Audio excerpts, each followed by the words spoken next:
ne laisse personne compromettre ta destinée. Dieu nous a tous placés ici-bas. Et il a des plans de bonheur pour chacun de nous.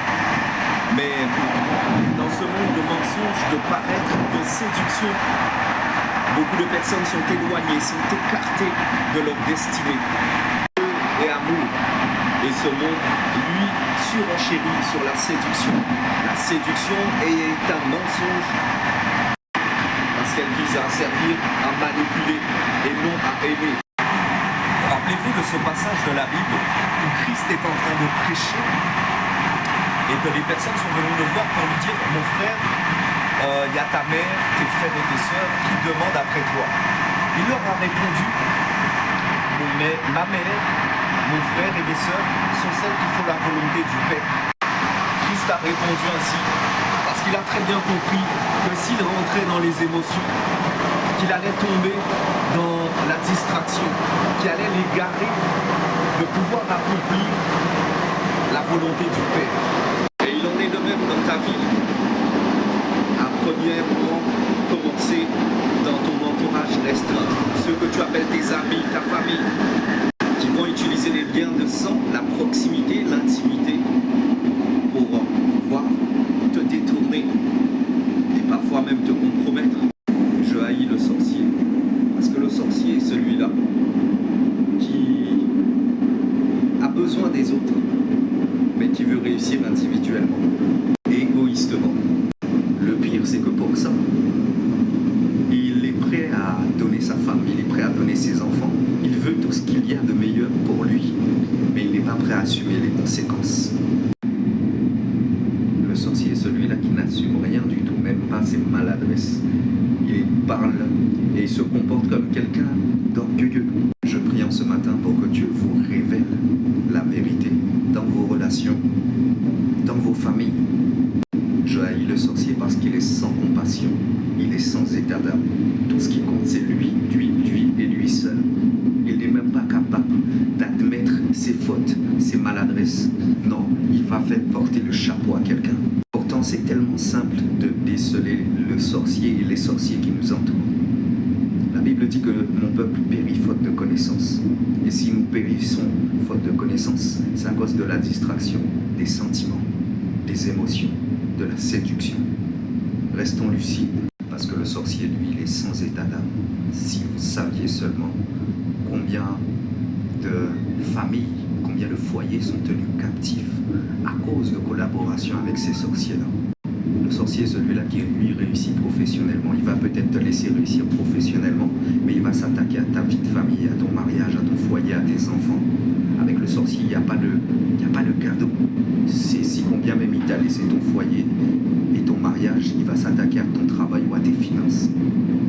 La Bible dit que le diable est venu pour détruire, pour diviser, pour voler et faire périr. Donc au-delà des masques et des beaux sourires, ouvrez les yeux, priez que Dieu vous donne plus de discernement. Parce que l'Esprit de Dieu se trouve dans les personnes, dans les hommes et les femmes qui fonctionnent avec une certaine rigueur, une discipline, des principes et des valeurs. C'est tellement simple pourtant de voir, de savoir, de comprendre à qui nous avons affaire. Mais à cause des liens de sang, à cause des critères d'hommes, nous manquons de lucidité et nous souffrons inutilement. Le sorcier est capable de manger avec toi, mais dans son cœur, il a déjà prévu qu'en fait, lui, il avait une sentence à payer et que lui, il ne veut pas que ça tombe sur lui. Donc, il va te faire porter le chapeau et ça sans état d'âme. Le sorcier est un lâche, il n'assume pas, il ne veut pas assumer. Il veut tout ce qu'il y a de meilleur pour lui, mais sans la justice de Dieu. Bien-aimé, tu connais les fruits de l'esprit. Tu connais que Dieu est amour. Alors, sors de la distraction, sors des sentiments, sors des émotions, sors de l'envoûtement et vois et comprends les choses telles qu'elles sont. Observez autour de vous. Vous verrez des familles où les gens travaillent, mais où l'union maritale, conjugale est compliquée. Soit les gens sont en concubinage, mais en tout cas les principes de Dieu sont difficilement appliqués et applicables. Vous pouvez être certain qu'il y a un parasite au milieu de cette famille-là qui est en train de vivre sur la grâce que Dieu a placée sur le reste de sa famille. Et lui, il ne veut pas assumer, il n'est pas prêt à assumer. Il veut tout ce qui est bien, tout ce qui est à Dieu, mais il ne veut pas récolter ce qu'il sème. Donc il fait porter le chapeau aux autres. Vous savez, les personnes qui connaissent et qui exercent la spiritualité respectent les principes divins eux aussi. Et ils sont conscients de ce qu'on sème, on le récolte aussi. Mais le sorcier, il se croit plus malin. Il ne veut pas assumer les choses. Donc il sacrifie les autres à sa place. Et ça sans état d'âme. Alors, si tu aimes ton sorcier, tu vas devoir apprendre à aimer aussi l'amertume, toute l'amertume qui découle de ton manque de discernement, de ton manque de connaissance. Moi, Johan, ton frère, je veux ton bien et Dieu veut ton bien. Sois béni. Shalom. Dieu t'aime et Dieu est amour. Et il est la source de l'amour. Si tu ne vis pas l'amour de Dieu, c'est parce que tu es sûrement trompé par les personnes qui te font croire en de l'amour. La bénédiction de Dieu n'est suivie d'aucun chagrin. Elle vient pour te bénir.